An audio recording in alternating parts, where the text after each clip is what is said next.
नमस्ते विद्यार्थियों। भाषा विज्ञान के अंतर्गत ध्वनि विज्ञान में हम लोग ध्वनि नियमों पर विचार कर रहे हैं।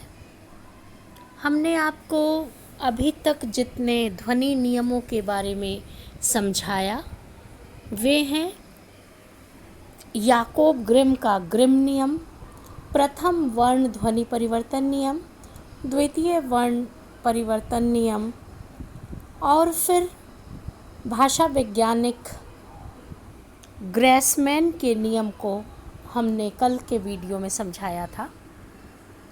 आज हम वर्नर नियम की जानकारी आप विद्यार्थियों को प्रदान करेंगे।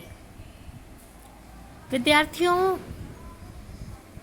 ध्वनि नियमों के अंतर्गत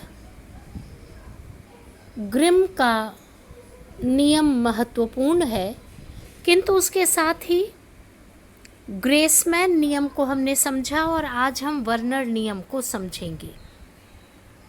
वर्नर नियम डॉक्टर वर्नर ने पता किया, इसकी छानबीन की और इस नियम का जन्म इसलिए हुआ कि ग्रिम नियम और ग्रेसमैन नियम में कुछ अपवाद रह गए थे, जिनसे जिन ध्वनियों में परिवर्तन दिखलाई पड़ा था वह पूरी तरह से फलीभूत नहीं हुआ।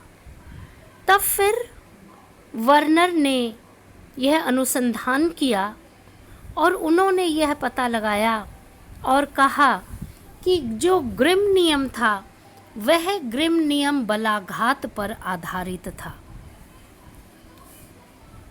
मूल भाषा के क त के पूर्व यदि मूल भाषा के क त प के पूर्व यदि बलाघात हो तो ग्रिम नियम के अनुसार परिवर्तन होता है, किंतु यदि स्वराघात क त प के बाद वाले स्वर पर हो तो परिवर्तन एक वर्ण आगे ग्रेसमैन नियम की भांति ग द ब हो जाता है।